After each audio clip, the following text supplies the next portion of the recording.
in welcoming our next panelists who are not going to give us one answer, but probably several. And Kristin Thomson, my wonderful colleague, will be here to help navigate them through this. Thanks, Casey. Yeah.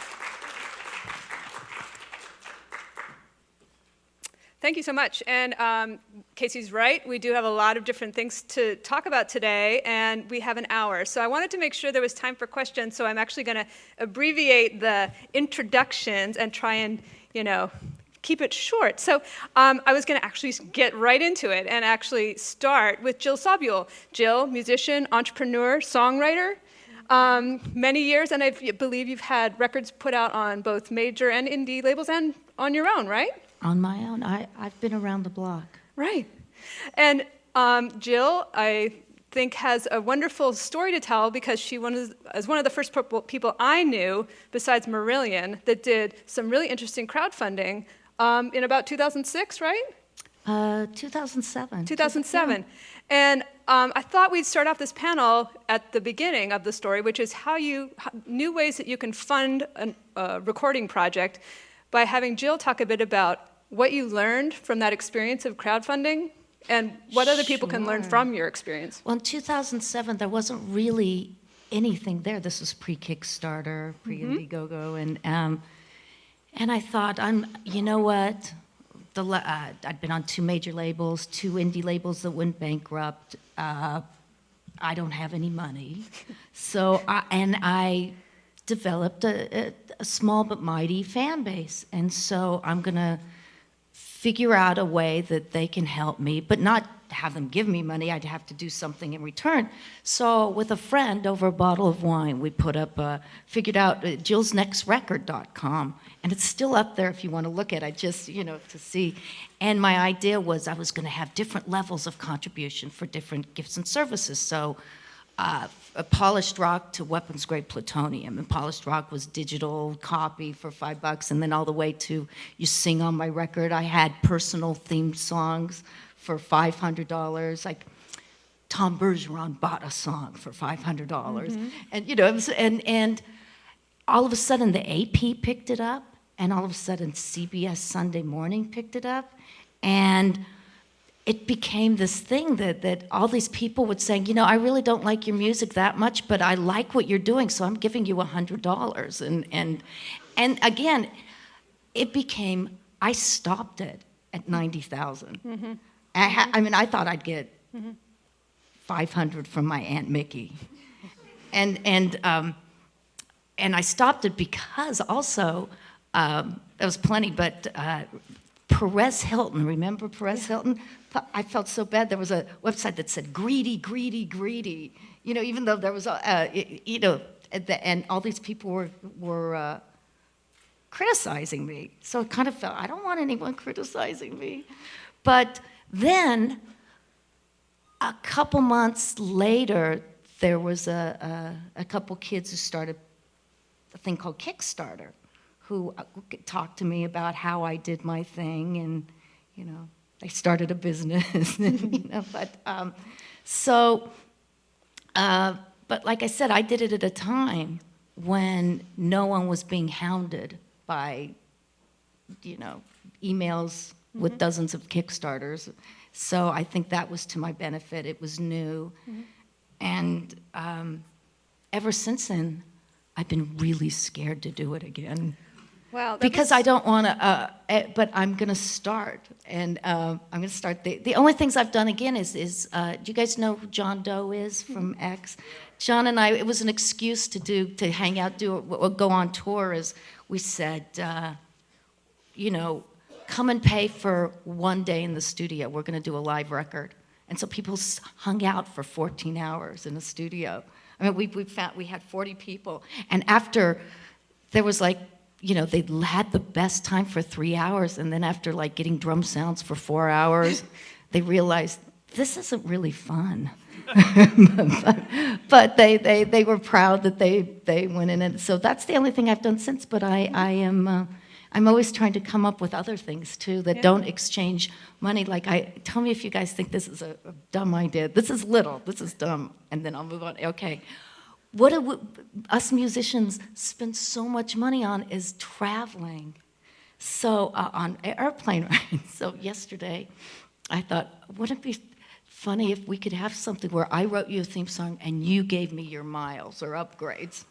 Whoa. Okay. All right. So someone help me with that. I mean, it's not a big concept, but Wow. okay. So that's all I have to say. Wow. Well, can I ask? But when I do it again, will you guys pay $10? Yes. Okay. With whatever I do. Well, Jill, Yes. Exactly. The record you did with John Doe, the project, Yes. did you fund that through your own initiative, through your own website, or did you go through one of the services that now exist? Oh, we just did an event thing and okay. said, you know, it was just really, and really we could only have 30 to 40 people. Right. So once we had that, but I thought there's something great about doing like micro Indiegogos or micro things, and so I haven't done the big thing, but there's something great about little things like that. Right. And it doesn't scare people as much. Yeah, interesting. Well, I'm going to move on to Crista. I have other questions for Jill, but Crista, as the artist, performing arts specialist at Indiegogo, you know, you have a similar perspective to Jill, at least Indiegogo, as a fundraising platform, as a mechanism for the way that musicians can fundraise around projects and recordings. I was wondering if you can give us a sense of the kinds of projects that are funded through Indiegogo in the music sector, and you know, whether it's funding a tour, funding a project, pre-selling a record. What kind of things do you see? You know, what's the ratio of things there, and is it changing? Absolutely. So Indiegogo is the world's global crowdfunding platform. So we really have everything from A to Z, cause, entrepreneurial, and of course creative campaigns. And in the music world, we've really seen everything from probably our most popular thing that people do is fund albums. We've had Protest the Hero do their new album with us, and all sorts of great names in the pop world, in the classical world, kind of across the spectrum. We also have people funding tours. We have people like myself. I'm actually a classical violist, and I funded the purchase of a new viola, which I don't think many people have done on the site. So really, it's anyone who has an idea and wants to put it in front of the crowd, it's all fair game, pretty much. And what does your job at Indiegogo entail as far as helping people get through the platform? Yeah, my job at Indiegogo is twofold. So on one hand, I'm very much hands-on with campaigners who are starting a campaign. Oftentimes, they're the artists themselves, and it's a really daunting process as an artist to, you know, go from practicing or touring, and all of a sudden you're being, you know, doing marketing, and all this stuff is completely foreign. So Indiegogo has people like myself who kind of specialize in different fields and provide that almost like emotional support as much as anything else, just kind of helping people get through that process of crowdfunding and giving them resources and tips and just best practices. And then the other side of my job is kind of being out there in the field at places like this or anywhere where just general awareness of crowdfunding is growing. And it's just a really important message to get out there so everyone knows this is an option. I wondered if either, well, I'm going to hold on my question about the pros and cons of this as a way to fund music, because there's other versions or other twists on things, which I was hoping that Emily could talk about.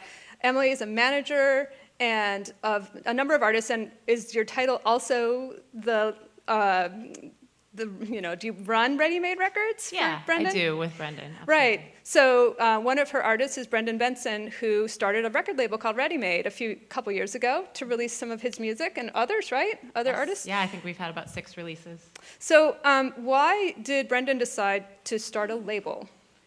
I guess I'm the co-founder of Okay. Readymade, and Brendan is a really brilliant musician, producer, you know, co-leader of the Raconteurs. He's got a lot going on musically, and I'm definitely the business creative behind it. And what I had seen is an artist who had put, you know, similar to Jill, had put out, you know, 4 albums on a mix of 4 albums on 4 different labels, which were a mix of majors and indies. And when you have an artist that is so brilliant at recording and has his own studio, and meanwhile is finding other artists that he wants to produce that are relatively new, I realized that we're building a brand and a home and a family just when I was hanging out in the studio listening to drum sounds. and helping these artists, the newer artists, build their Twitter pages and their FanBridge email lists and things like that. So it just made sense for Brendan to have a platform where he could release both his music as well as artists that he was producing that he was really passionate about. And I was really proud to create something where Brendan could own his master rights for the first time in 15 years, or I mean, ever, really. Right. So what has that meant for him as far as opportunities? When you own both the composition and the sound recording, has it made a difference for him? He doesn't own the composition. We have a great relationship with BMG. And I think it's made a difference for him because he can do whatever he wants. You know, like I really love the idea of Brendan recording a song and us putting it out tomorrow. And I love the idea of customizing each team to each release. And we work with David's 30 Tigers, and Brendan's based in Nashville, and a lot of our artists are based in Nashville. So it's really just been ideal for us to assemble the team around each project. Oh, okay. And so what are the drawbacks of running a label? Work, but you know, I mean, I definitely knew that going in, and I love being an entrepreneur and coming up with creative ideas. And I feel like I've been doing this long enough where I really understand how both the traditional and new music industries work. So I love figuring out new ways to do things that make sense for both the fans and the artists. So talking about teams, I feel like David from 30 Tigers, which is based in Nashville, although David's somewhat back and forth. Yeah, I think really represents an interesting model for record labels because it's, at least as far as I know, you're doing marketing, physical and digital distribution, management, and probably some other things. So can you tell us a bit about 30 Tigers and the choices you made about what kind of things you kept in-house? Sure. Well, basically, 30 Tigers is just flat out a service company. We don't own masters. We're there to be of service to people like Emily and Brendan to help provide infrastructure that helps them be the best label that they can be. We've got a staff of 19 people around. We've got people in New York, LA, London. Some of those people share label services and management responsibilities. But the idea is that, you know, one of the things that it's tough when you're an artist who owns your own work, or like with Emily and Brendan, one of the difficult things is to try to manage the cost of taking your music to market, and also to organize the infrastructure.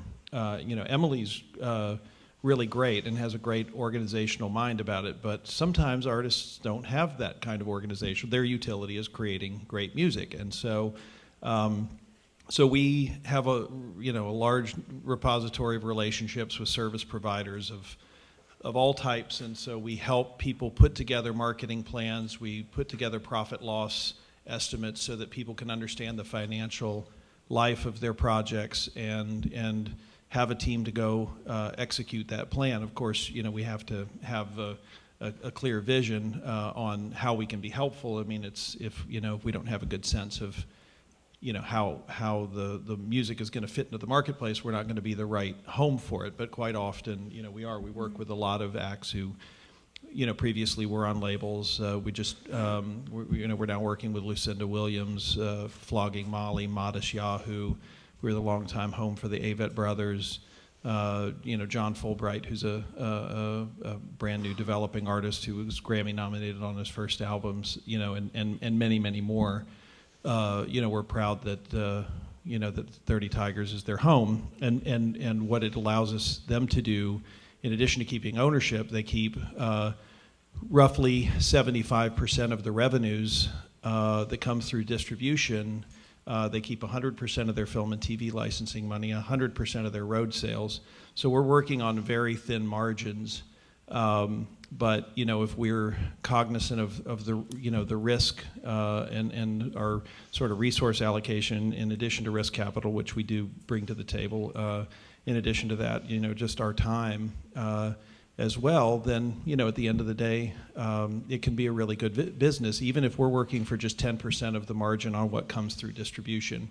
We work with Sony's independent distribution arm, Red, who's fantastic, and so between us and them, we're splitting, but we're getting between 25 and 28% of the take, and the artist keeps the rest in full ownership of their of their work, and I'm really proud, and it's really growing. Right, right.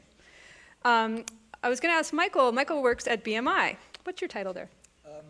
Executive Director, New Media Business Development and Strategy. Wow. I have to think about it. So, as we know, BMI is a performance rights organization, so they collect money for songwriters and publishers on when their music is performed publicly. And BMI reported the highest ever distribution in September, which was over $800 million in royalties from the last payment, right?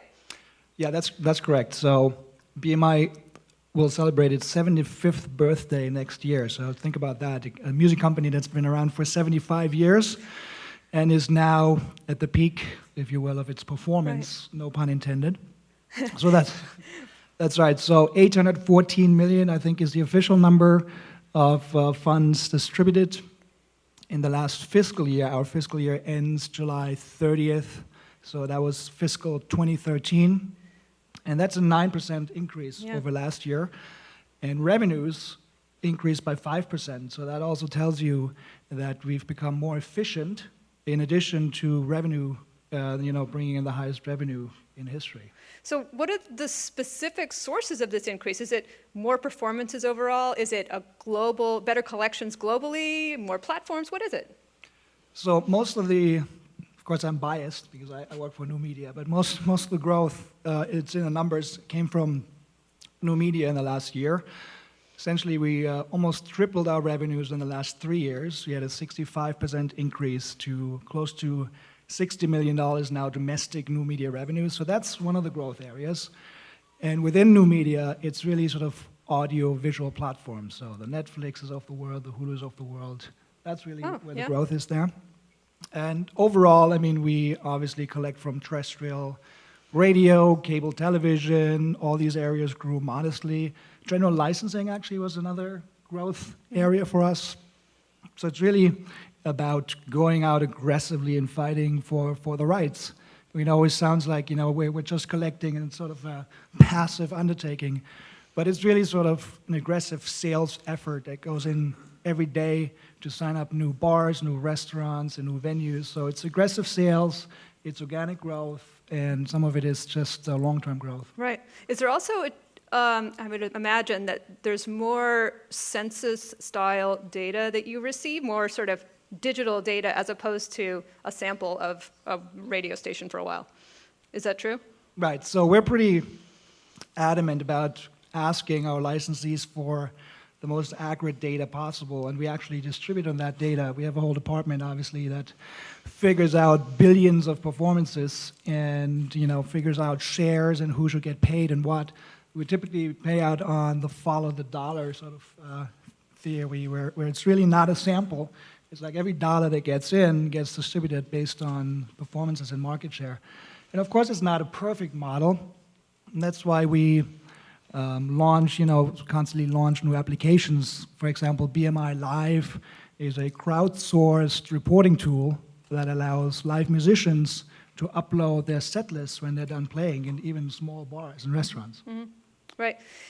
So we've heard a little bit from each panelist, and I was going to ask them each to reflect on the challenges associated with this, because these changes, there's a lot of concern, for example, about the per-stream rate for on-demand streaming services like Spotify. There's concern about Pandora's efforts, or the effort to set rates across the board that are, what Jacqueline Charlesworth said this morning, having consistent rate-setting procedures. There's for audience attention and for market share. So those are a lot of different things, but there's concerns that you hear once in a while, and I would imagine that a lot of our panelists have grappled with them themselves, perhaps have a different story. I wanted to know what each person feels are particular challenges to them, because I have a sense that everyone has a different set of challenges about whether there are challenges to your career or your business model, what troubles you, what you think could be fixed or should be fixed about what's going on with new business models, or also what's been super successful, what has been surprisingly, I couldn't have imagined that was going to work out like that. So I thought I'd start with David, because I think you've written some really interesting articles that have reflected on some of these things. Thanks. Well, I'll tell you, first of all, and I won't sort of go into the weeds on it, but you know, I'm a big proponent of streaming services, and people who feel like Spotify isn't, and RDO and the other streaming services aren't treating people fairly. I think if you look at the data, that just doesn't hold up. They pay 70% of their royalties to rights holders. I think it's a little bit of a mind shift in terms of looking at these, basically they're retail outlets, these retail outlets that rather than engaging in an acquisition model, they're actually engaging in a utility model, and it feels weird and it feels free. When you go on and you can, I go on my iPhone and I can pull up whatever I want on Spotify. It feels free, but in fact it's not. I pay $10 a month for that. It's sort of like, your relationship with water. Water feels free, but it's not free. You get a bill at the end of the month, and the people who fix your pipes and do your, read your meter and all that stuff get compensated as a result, and it's the same thing. And if you want to read more about it, just type in my name in Spotify and a couple things will come up. So that I don't see that as a challenge. What I do see as a challenge is, both the media space and the media space and the ways in which you can monetize music are fragmenting, just like almost beyond anyone's ability to keep track of it. And it's, we really pride ourselves on trying to stay, on top of it and ahead of the game at 30 Tigers and really be good students of what's going on, because we're advocates for our artists and stuff like that. But it's a really difficult thing. And I think the metadata panel that was right before here, there's a big key in making sure that moving towards easier ways to be able to, as Jim was saying, just to be able to facilitate the ease of payment is so, it's just so important and vital, because right now it's just, well, I was going to swear, I won't do that. It's a crap show. How's that? Is that an elegant way of putting elegant way of putting it? But I mean, it's just, it's a real, challenge to keep up with it.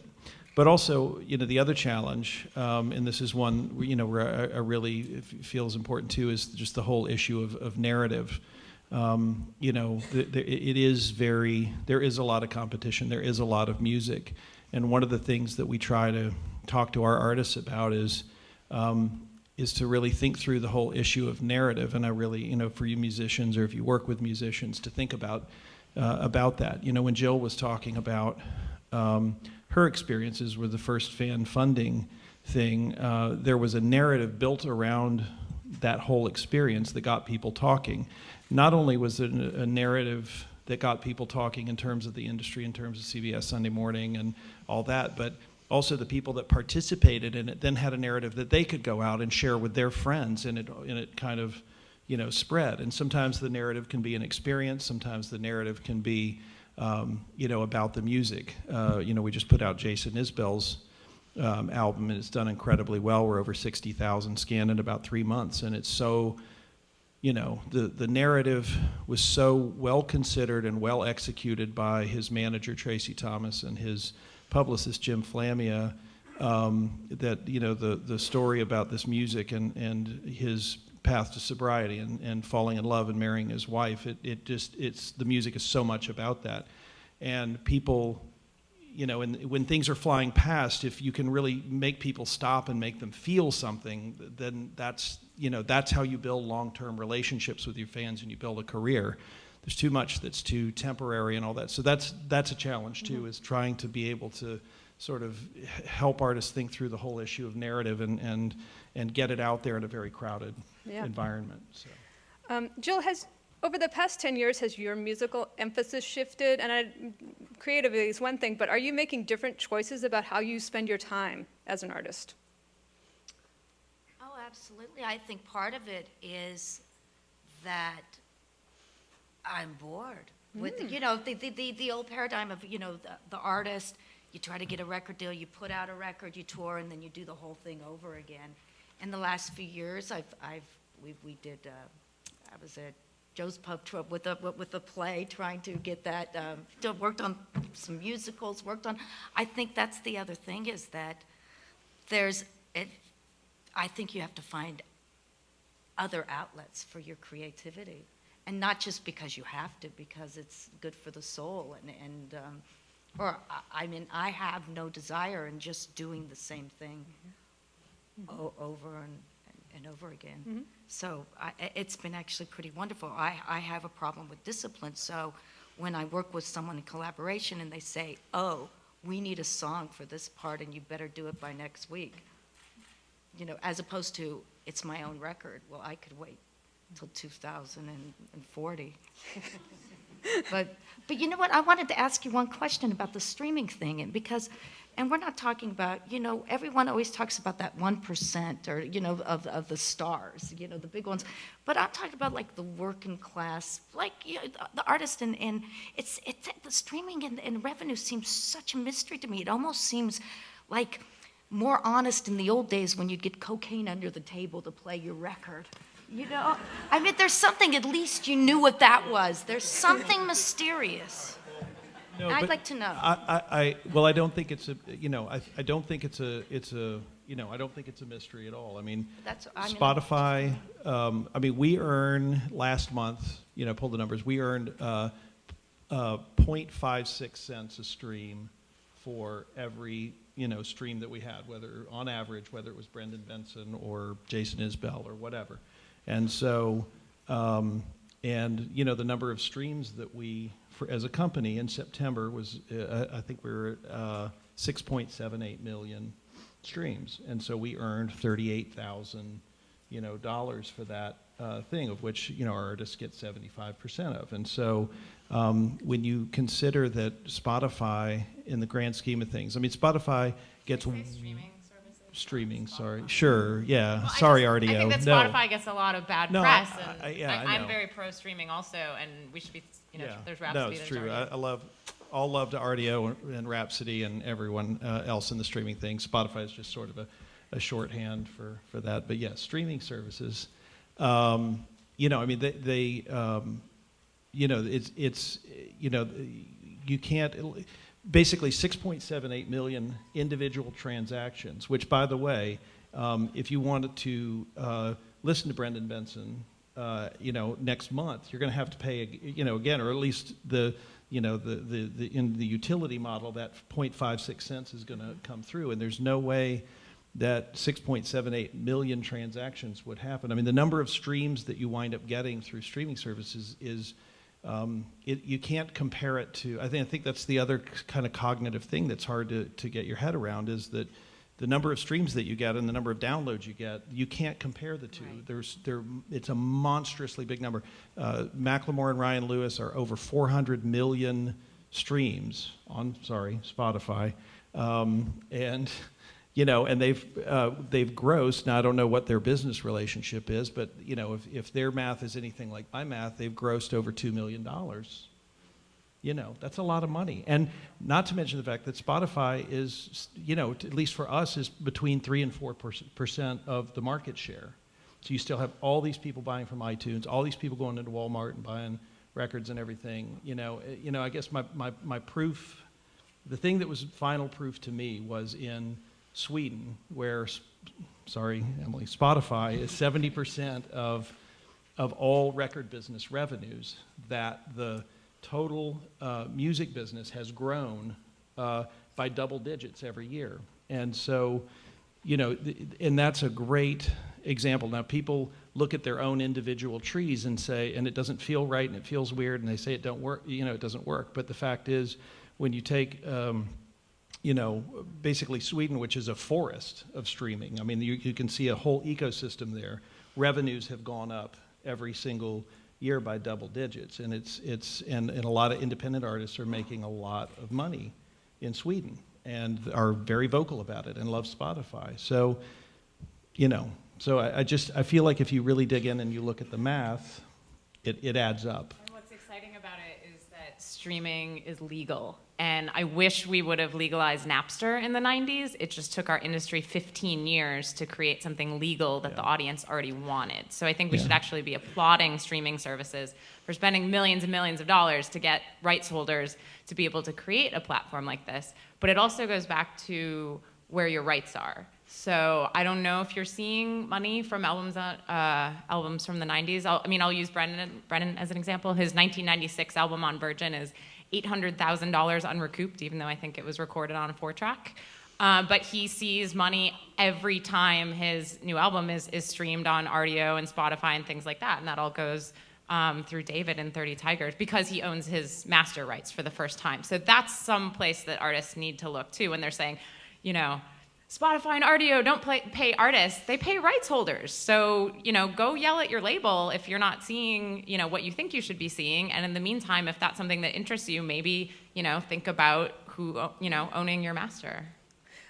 And they pay performers, writers and publishers as Right. well. And, So are you seeing growth? Writers directly through the PROs. Right. So. Are you seeing growth in that sector as well? The interactive streaming services, which I know pay rights publishers and songwriters. So absolutely. For us, this is non-cannibalizing incremental revenue because there's no performance right today in downloads. So any shift to streaming is natural growth and performance money.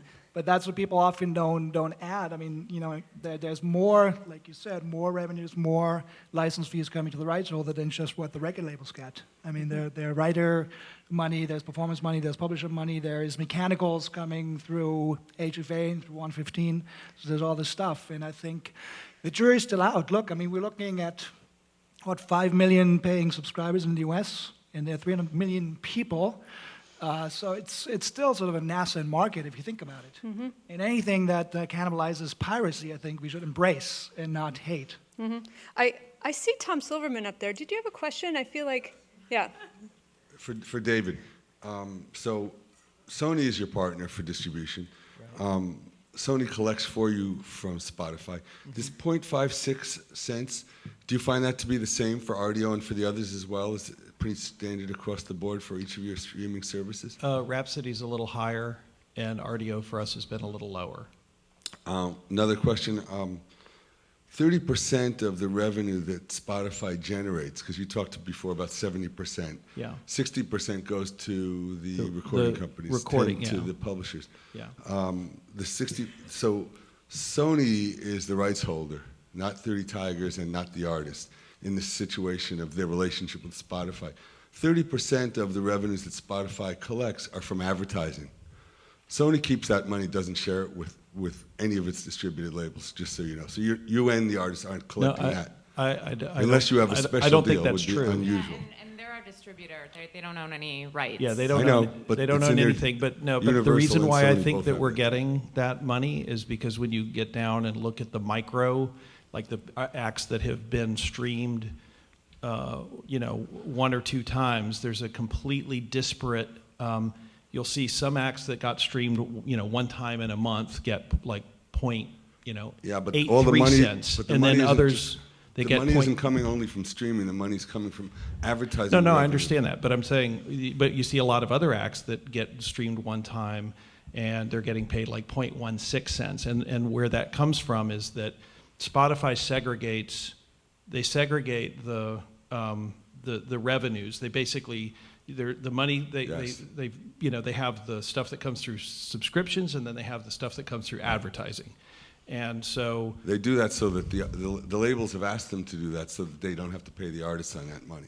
The other we'll put it this way: we get paid, but because Sony doesn't own the rights, I don't know what happens with label-owned content, but I know that we get on, you know, the act that gets streamed 1 time, we get 0.16 cents. What about breakage, unrecouped advances that a lot of the major labels are taking now? That's and not sharing that's an issue. I mean, basically, why don't you just explain what it is? So when labels make deals with new companies, they say pay us $100 million this year. Maybe Google just paid a check to Universal of, say, $500 million, right? They know that in revenues and earned royalties, they're only going to recoup 200 million. So they get to bottom line 300 million of that and not share it with artists or distributed labels. That's called breakage, okay? And it's done on purpose. It was in the old days of the record clubs. They used to do the same thing. They'd take big, unrecoupable advances. They'd take a very low distribution fee, and they'd bottom line the rest. iTunes Radio, the same thing. They're paying the Pandora rate to artists, but they're asking for the webcaster rate, which is almost double, and they're bottom lining the difference. There's all of these things. When we talk about moving to an era of transparency, at least with two of the three majors, they're moving into an era of greater opacity. Well, right? and true. So I think this is the right things, forum for this discussion. Yeah, and there's some other things. I mean, the fact that that as a that the majors got equity in Spotify for turning over their catalogs. There was an equity transaction that took place, and believe me, 30 Tigers is just a pimple on the ass of what Sony took to them. But I mean, our artists all went into that pool as well. But and we don't like it, and we've complained about it, and we didn't really get a satisfactory answer about it. But in the grand scheme of things, we got to pick our battles, and and overall, I think that the streaming services have been a plus for artists, a plus for consumers, and the few inequities that have taken place. I don't want to chop down the tree for about 5% of Sony's market share is independent labels, and about 9 to 10% of Universal's market share is independents. And they use that when they go negotiate deals to get better deals. I'm on the board of Merlin as well, and it's one of the things that we fight for the independents. Yeah, and I believe me, I know that stuff, and I appreciate it. But honestly, I'm just trying to go out and fight hard for Brendan Benson and get the best for him. And there's a lot of other good things that come through our association with Sony as well. And so it's I don't know. I mean, overall, I've been there since 2002, and I don't think I'll go anywhere else. I think as artist managers know more about this, the breakage issue and some of this other stuff, I think it's going to go away. The big managers are going to ask for that to be out of their next contracts, or they won't. Come back. I believe me, I welcome it. Anyway, Thank you so much, Tom. Before we go on to our next question, which I'm really glad that there are people here to talk, because I just wanted to ask all the panelists if there's, beyond the streaming services, are there developments in the music landscape that have surprised you? Have they either, oh man, that sucked, or this is insane, how great this is? I mean, it could be crowdfunding, it could be Sirius XM, there's all these things that have developed over the past 15 years. I wonder if folks have things to contribute to this conversation to broaden what's possible. Well, I feel like I'm talking too much, but I mean, I have I think the fact, one of the grave disappointments to me is the fact that we're, the performance right at terrestrial radio for sound recordings, it's like the ball just keeps getting kicked down the road. And I would have thought that this would have been figured out, 3, 5, 7 years ago. And, to me, it's just an outrage that, pick any artist, whether it's one of ours or Katy Perry or whomever, shares their talents and their, name and likeness in the service of selling spot advertising, and gets zero from the radio conglomerates, whereas Rush Limbaugh can share his talents and get a $400 million contract from Cumulus, and it doesn't seem equitable. And the radio chains twist themselves in knots, going, well, we help them sell tickets and CDs, and it's been a very symbiotic relationship. And there's a certain I think it's a pretty specious argument. It's sort of like the whole. I saw something about sharecroppers up here earlier today. It's kind of like with sharecroppers in the South. It's sort of like, well, hey, we give them land and they can grow their food, but it's not an equitable relationship. And the fact is, Rush Limbaugh. If I wanted a radio station under that same thing, I could be like, hey, I can hijack his feed and play it out there, and And hey, I'm helping him sell tickets to his talks and books and all that stuff. I'm helping Rush Limbaugh. It's the same argument. Yet it doesn't, the cognitive dissonance and the twisting themselves in knots is just, it's mind-blowing, and I would have thought that would have gone away a while ago, yet here we are. Yeah. Anybody else want to contribute, or else we'll go to another question? Ken? Kind of taking this in a different direction, but one thing that obviously I think is great is crowdfunding, surprise, surprise, but what crowdfunding's done is really helped music education across the country, and here in DC, I know it's a huge issue, access to the arts for kids in schools, and it's really hard to get legislative change for that, but there have been a lot of grassroots organizations around the country inspired by the El Sistema Venezuelan model, actually, that was made popular by Gustavo Dudamel, who's the principal conductor of the Los Angeles Philharmonic. But even in just the last few months, I've worked with several grassroots organizations who in all the different cities across the country are using crowdfunding to offer music education to children who would otherwise have no access at all to this. So I think that's a fantastic development. Right. That's a great one. Bill. Yeah, hi. Bill Rosenblatt with Giant Steps. I want to come back to David and Spotify. You made a statement you can't compare downloads to streams. Why? I mean, look, I don't say this glibly. I read your piece in Billboard. I'm not saying I agree or disagree. I'm not taking a position on whether streaming is good or bad. I'm just trying to understand why no one has done this comparison. I was involved with a music startup where we had a model, which I won't bore everyone with, which required us to make that comparison. And so we did the best research we could, which was what it was. And it really seems to me that no one is focusing on what is the consumer getting in terms of the number of typical plays of a given track or whatever versus the number of plays from a record collection that one might have accumulated on CD or whatever. Why isn't that the math that's being done?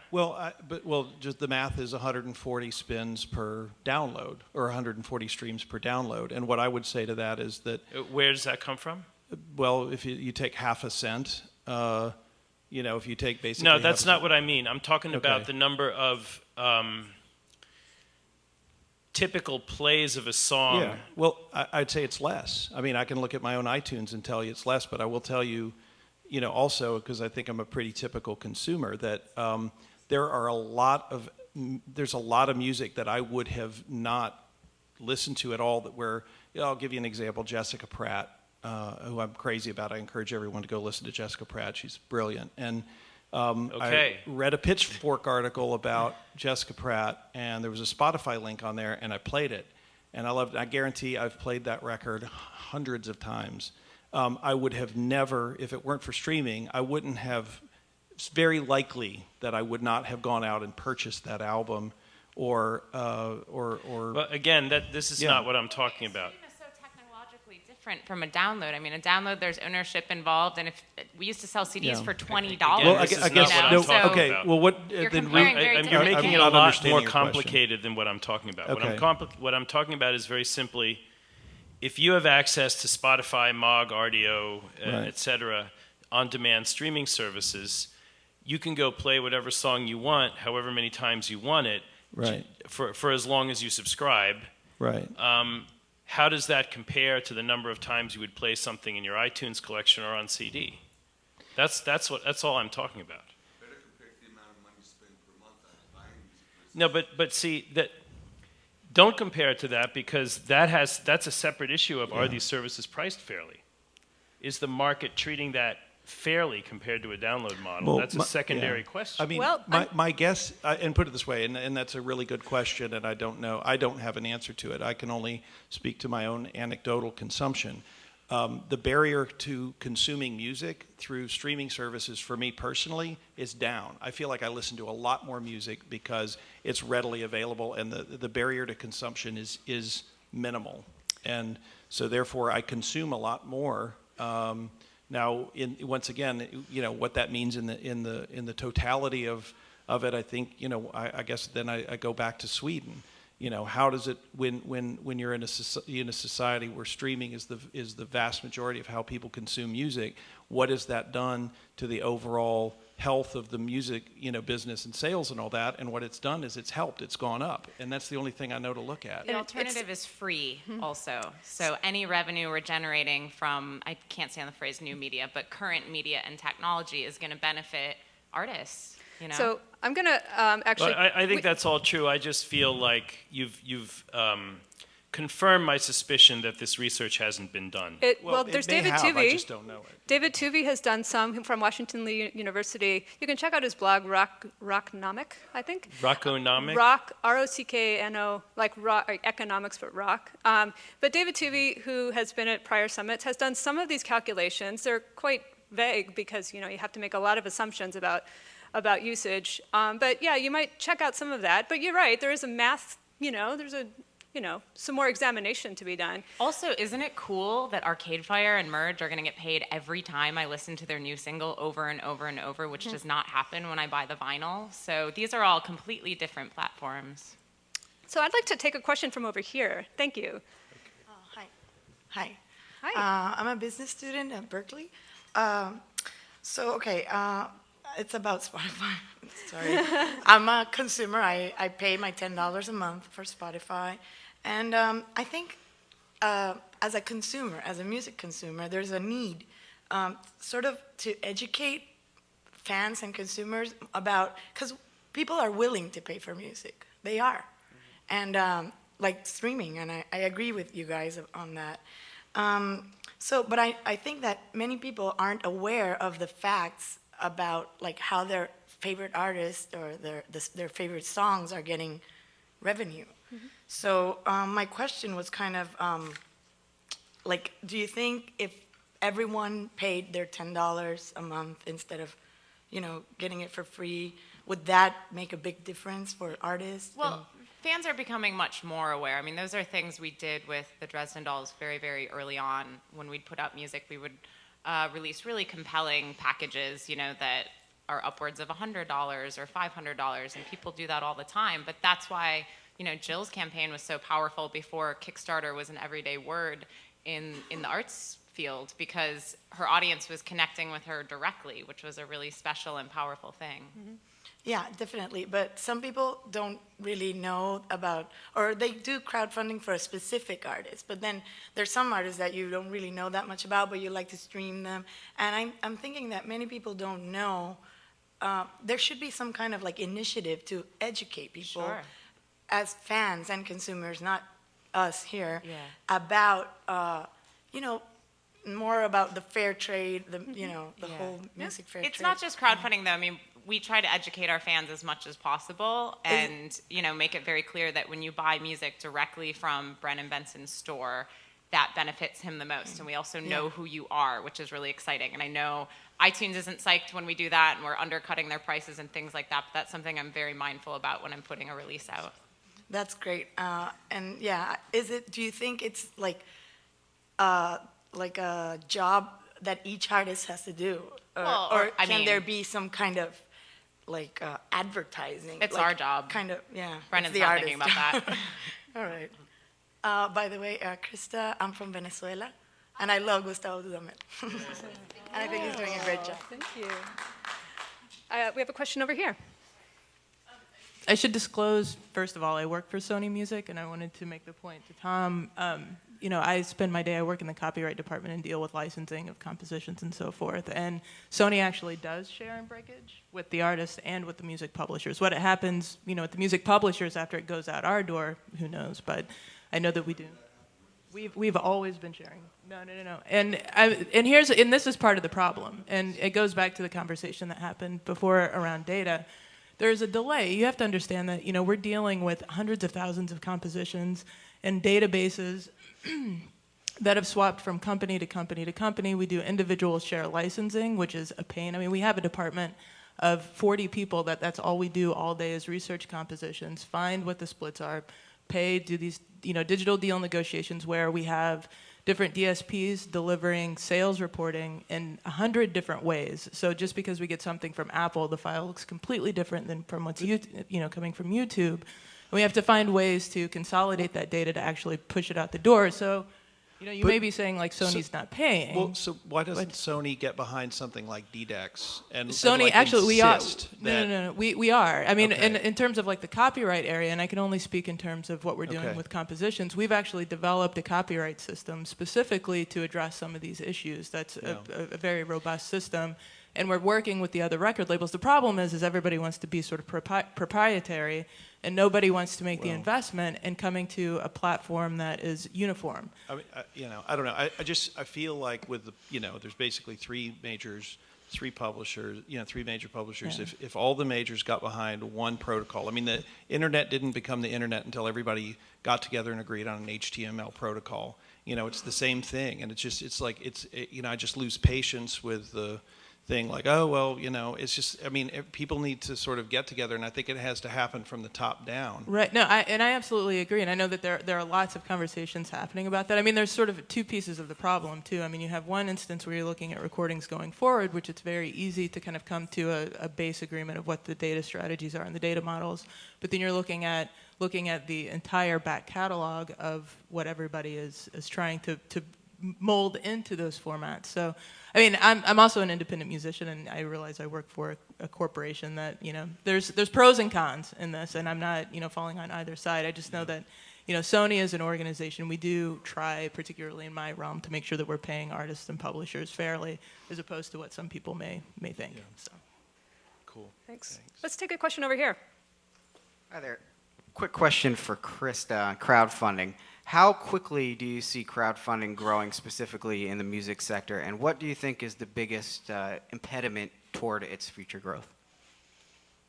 Crowdfunding, I think, is growing exponentially. We've been around since 2008, and it's only been 5 years, and it takes time for people to learn how to crowdfund, and that's what I think is the biggest obstacle. It's artists learning, first of all, that they need to get out there and be their own managers in a sense, and even if they have a manager, they have to be more active, and they can't just sit in a practice room. And it's learning the best techniques. It's not, a mystery. It's, we've got data on what works and what doesn't, so it's really just educating yourself, planning your campaign, and being practical about it and having a plan. All right, thanks. Hi, I'm Melvin Gibbs. I was listening to what Tommy was saying and how things went back and forth, and it reminded me of something. I was actually a buyer at Tower Records for a while. I bought world music there. And one of the things I think is a big issue with the streaming thing is that, to my knowledge, nobody knows where the streams are happening. So if you're a touring musician, in the old days, I'd send a report, okay, I sold 500 Graceland records or whatever. So they knew what records were moving in what territory, so you could send the band there to go play. So what do we do now? Which service, are any of the services sharing this information? The first question. I think, I don't, yeah. They do when I ask. Yeah, it's there. I mean, but they're not. And they're doing the best they can, because they're up against rights holders and a whole bunch of issues. But I also know Pandora is really adamant about, their data information and things like that. So I think all that information. Adamant in what way? They know exactly where their listeners are, and so do and Spotify does as well. And what's exciting about that is exactly what you're saying, is we can take that information and use it to drive booking, as opposed to just booking a show, spending money.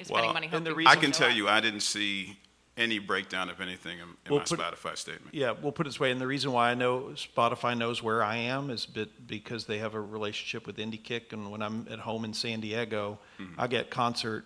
They was like, hey, you should go, if you like this, you should go see them. They're coming to town. And so they're definitely geo-tracking. They're just not sharing, there's no... But you can't say they're just not sharing when you have indie musicians who are getting paid like fractions of a penny, and they can't even figure out how to put a tour together. They're getting there. Do you own your rights?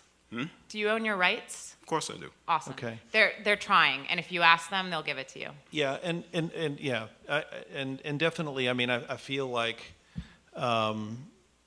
if you guys are one thing I've encouraged, Spotify, because, obviously I'm a proponent of them. And, last year at South by, they went and had this big party house and all that stuff. And I was like, man, if you guys took the energy and the resources to do this and get everybody beers, if you did that to educate people about what's going on and what's coming, I think a lot of the distrust would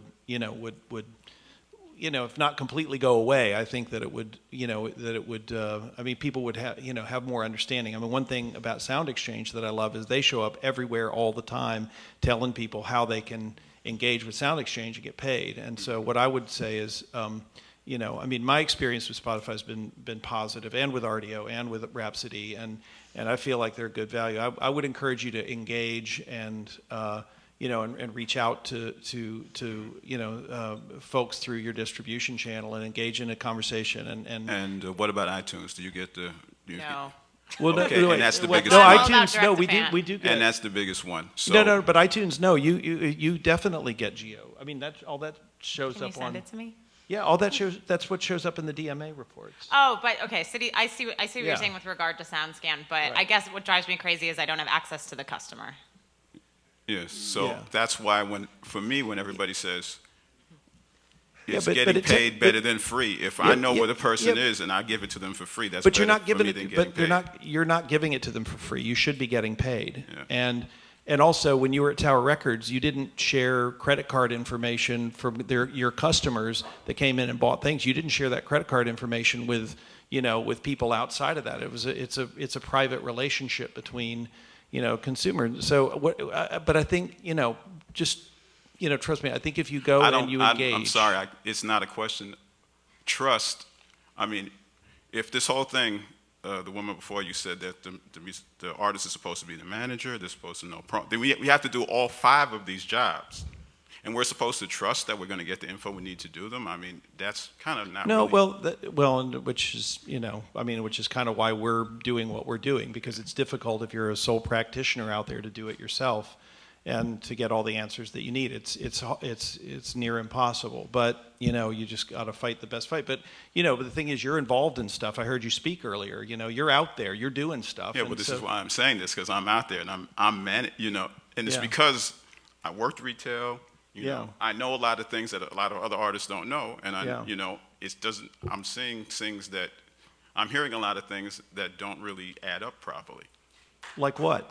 No, I want to know like what.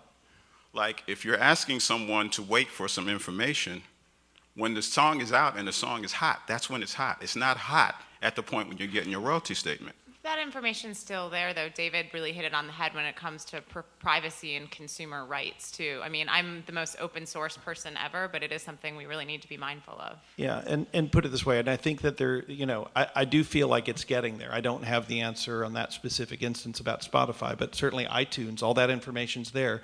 They deliver through SoundScan.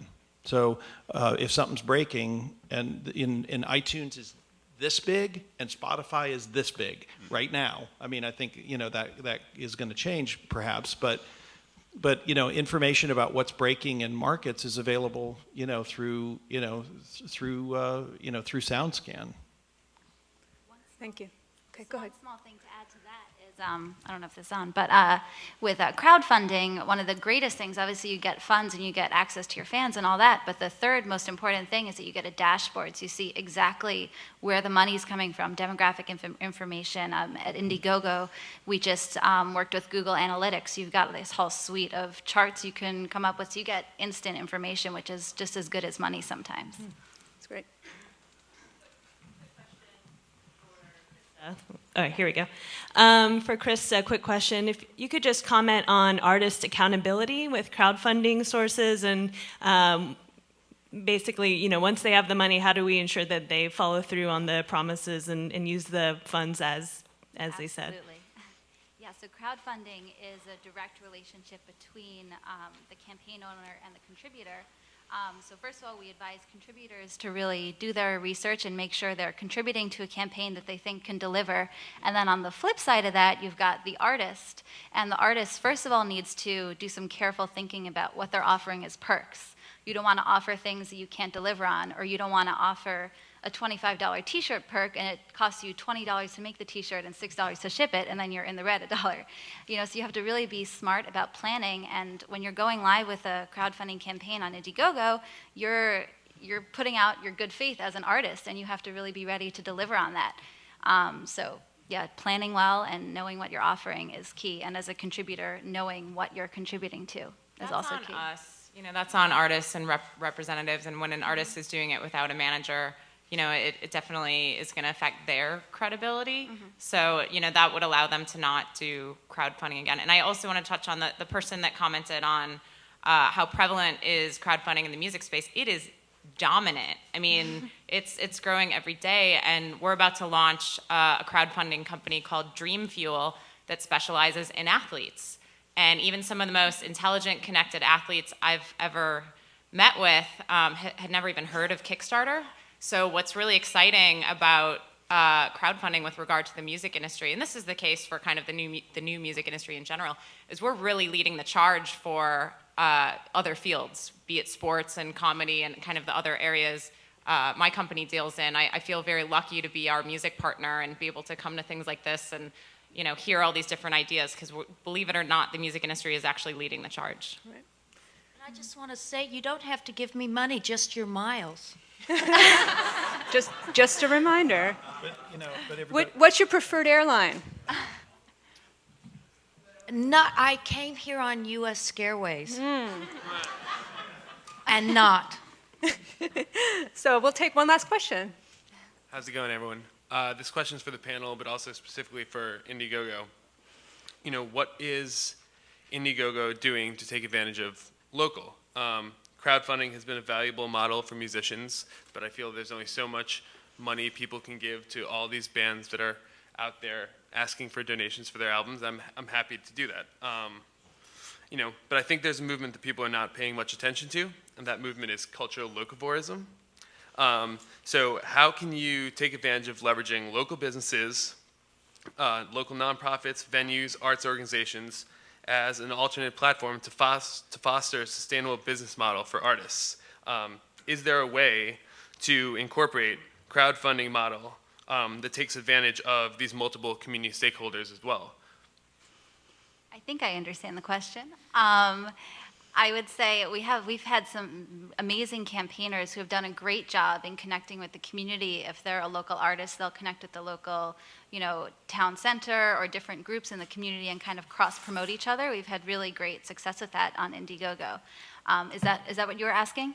Well, I mean, I think it's twofold. I mean, you know, one thing I've really noticed working with athletes is you're not going to be able to go local every time, but there's a swimmer named David Plummer that's going to be one of our launch athletes. He lives in Minnesota, but he's from Oklahoma, so we're making things very, you know, centric to those locations. Or there's another, again, a swimmer, a deaf swimmer named Marcus Titus, and we're really tapping into a lot of deaf sports communities that I didn't even know existed. So I think we're always trying to incorporate those things and make it as personal as possible.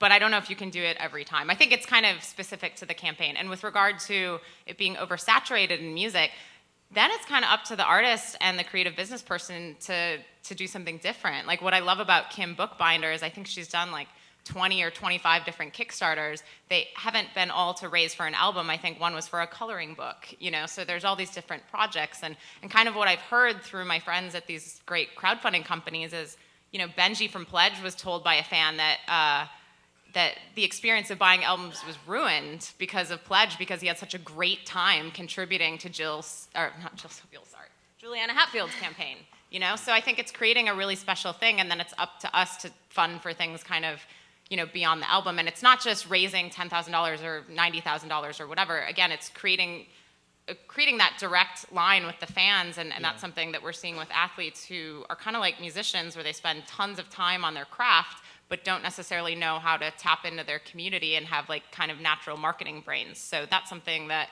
we've definitely learned. Yeah, it's really important to give the consumer, the funder, a great experience that that they want to go and talk about, like Jill was talking about earlier. When it's done that way, then it's the funder is like a big it's like they love the experience, But if you just sort of go and ask for money and have your hand out, and you're then that's when it gets old, and Yeah, and I think that's the biggest misconception out there is that crowdfunding is just like panhandling, and why don't I just go play my instrument on the subway instead of putting up a campaign? And it's actually quite the opposite. You're giving fans direct access to what you're doing and something they can't get anywhere else, all these direct perks that are related to your craft. And on the licensing side, also a lot of BMI's business is very local. Obviously, you're talking about restaurants, bars, and we may sue some of them if they don't agree with us. But we have a lot of great relationships as well, where BMI artists would go in and put on showcases, or they proudly have a logo on their door saying they're doing the right thing. And then I mentioned BMI Live, the crowdfunding or crowdsourced reporting tool that I mentioned, that sort of creates that connection on a local level. Right. The takeaway is really sort of incorporate all those community stakeholders in each of these platforms, and that way more people are vested, and you can sort of reach out to a greater audience. Mm-hmm. Jill, did you have something last to say? Oh, I was saying I mean, I don't know. You tell me what seems to be successful is the one that make it real personal to the. So it is something that they can't get, and they feel like they personally are helping you, and you are really appreciating it. I mean, one of the levels I had at the very end of my record, the donor song, and at a certain level, I said everyone's name into a song somehow.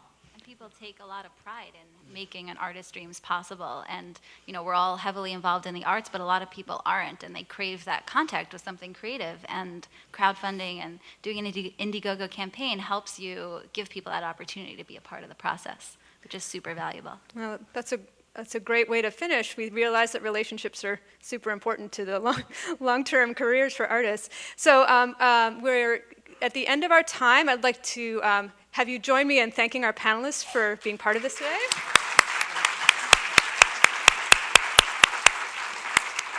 And I think Kevin has a couple of announcements to make.